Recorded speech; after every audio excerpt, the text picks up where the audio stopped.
We'll now go to our next round, and welcome to committee, Mr. Singh. You have 6 minutes. Thank you, sir. Thank you, Mr. Chair. This is a question to Mr. McKenzie. Your colleague from Suncor recently bragged that thanks to Trudeau's TMX pipeline, that the sun is shining and it's time to make hay for big oil. But the sun isn't shining on Jasper or the 200,000 other Canadians forced to flee their homes because of floods, fires, and climate disasters. Do you accept a shared responsibility for Jasper burning down, for homes flooding, and for hurricanes that are tearing through communities? You know, when we see those kind of tragedies on television and we see the people that are directly affected by it, I think everybody's heart goes out to them and everybody feels very sorry for the victims of these kind of natural disasters. I appreciate that, but do you share responsibility? Company, I'm going to come to that, Mr. Singh. I think that we have employees inside Cenovus that have been directly affected by the forest fires we had here in Western Canada in 2023 and 24. And we know firsthand how these tragedies affect people. So do you think your industry shares responsibility in what's going on? That's the question. Yeah, I think what it does, Mr. Singh, is it highlights the complexity of the issue. I'm not a forester and I know nothing about hurricanes. I don't know if CO2 caused these fires. I don't know if CO2. Okay, so you're denying that fossil fuels being burned has anything to do with climate change. Is that what you're suggesting?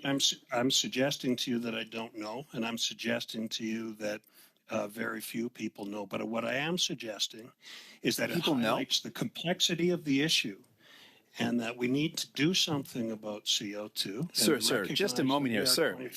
No one is denying the complexity, but I'm saying that do you share responsibility as a fossil fuel burning company in the reality of the climate crisis we're in? Do you share responsibility in that? There's many answers, but to completely deflect and say it's complex, obviously climate change is complex, but you're a fossil fuel burning company. Do you share responsibility? Point of order. In He's the also climate an crisis Albertan that's going on. employs Albertans. Okay. And you're asking about Alberta. So and you're not either of those things, right? Ms. Stubbs has a point of order, but I'll remind colleagues again, I've got your time on hold, Mr. Singh. Please do not use point of orders for debate. They're for point of orders. Sure. And if you have a point of order that you have a concern of and you want to reference what that point of order is with the standing orders, you can please do so. So I'm going to, Mr. Singh, go back to you, and you can continue with your questioning.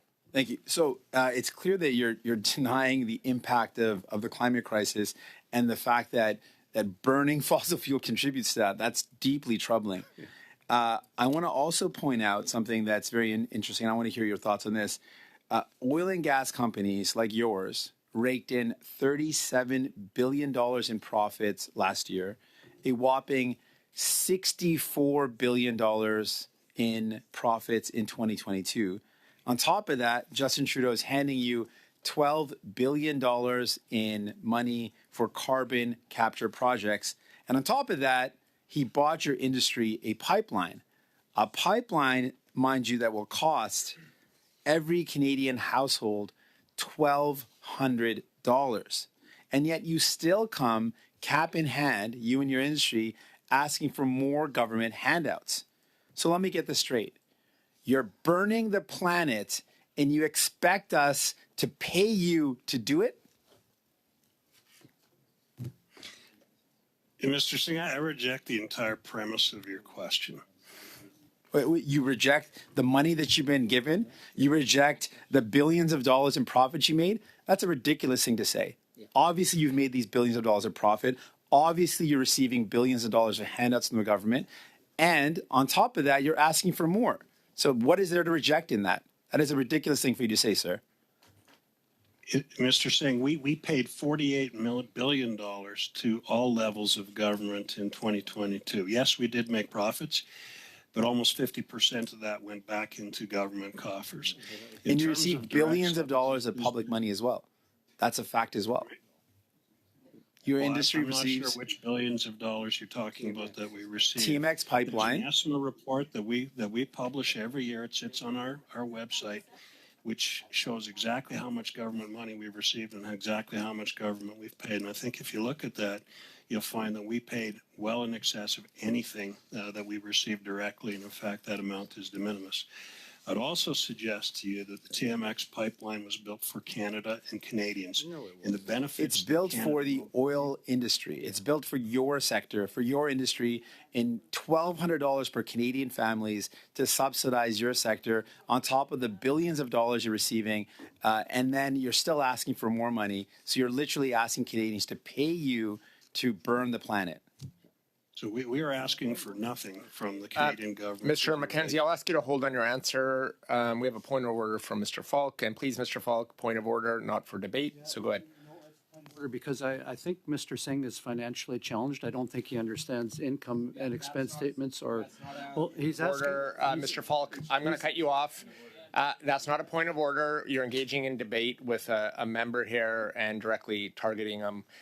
You can use that on your time if you choose to during your time to ask questions to the witnesses and direct them towards them, not towards other members. Mr. Singh, your time is on hold. I'm going to turn the floor back to you. You have about 45 seconds. Mr. McKenzie, Canadians are making sacrifices right now. They're making sacrifices like fewer groceries in the cart. But you sure as hell don't have to make those sacrifices. Your CEO pay in your sector is up as much as 75%. Mr. Singh, I'm going to ask you to hold again. We have another point of order. Go ahead, Mr. Falk, on a point of order. On a point of order, the Speaker of the House recently called a member in the chamber out of order for using the kind of language Mr. Singh just used in committee, and I'd like him to withdraw that. I'm not. You don't even know what the language is. Mr. Singh, just hold a sec. Yeah, this is interference, Chair.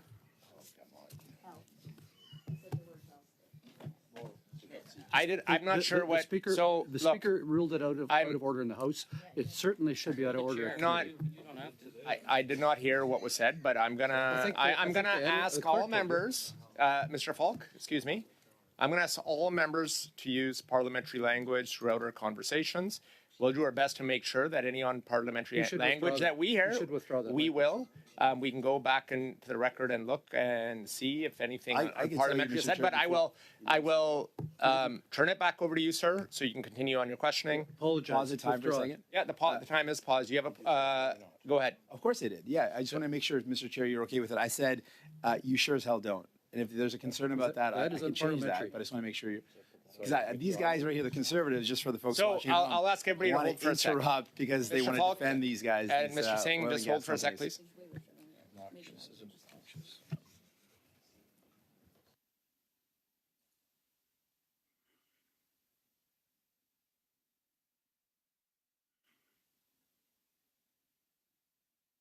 Make your assessment based on what you think. So I will ask colleagues, once again, or remind colleagues, I haven't seen the Speaker's ruling on on the language used.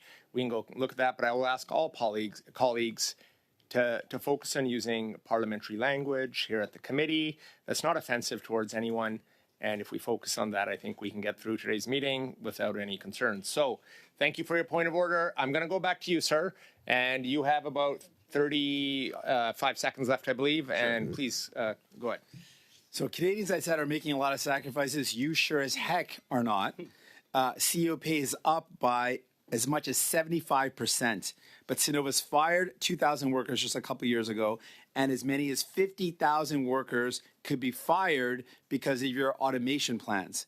You're returning 75% of your cash flow to your shareholders. So your profits don't create jobs. Your profits don't reduce emissions. Why are you using public money to give millionaires raises and to fire workers? Very short answer, Mr. McKenzie, as we're at the end of time, but go ahead. Please provide a short answer. I believe the numbers that you were talking about were the workers that were laid off as part of the integration work between Husky and Cenovus. And that was all part of the public record. I don't know how to answer your question, Mr. Singh. You don't know how to answer because there's no answer that's justifiable. Time is up. You'll get another opportunity afterwards. Thank you. Go ahead. Thanks, Chair. Mr. McKenzie, maybe you can expand on the contributions that Cenovus and the oil and gas sector make for jobs, businesses, powerful paychecks for Canadians, and as well, importantly, all the very, very significant revenue that is sent, as is your responsibility, to all three levels of government to provide the social programs and services that all Canadians in every region benefit from, support, expect, and if you would, especially you could comment on that importance in particular for Indigenous communities, people in rural and remote regions where often the opportunities that operations like yours are the only economic opportunities available in some places. Sure, and thank you for the question. I think I mentioned in my opening remarks that the oil and gas industry provides 450,000 well-paying jobs to Canadians. In Cenovus itself, we employ more than 8,000 employees, and those are well-paying jobs that pay well above industry average and allow people to live independently, allow people to enjoy a high quality of life and a high standard of living. I think similarly, this industry, because we export our product, creates a demand for Canadian dollars, which increases the value of the Canadian dollar and supports all Canadians in the products that we import. And I talked about that as well. But I think the biggest contribution by far is the amount that we pay in taxes and royalties. And royalties are something that's actually unique to the natural resource industry, in that we actually make contributions to the government well before we make any profits. So even in times of low commodity prices, governments across Canada can count on the support that they get from the extractive natural resource industry.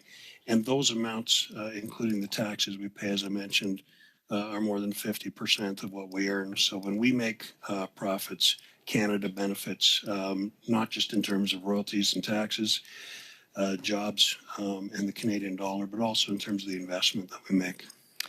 Thank you, Mr. McKenzie.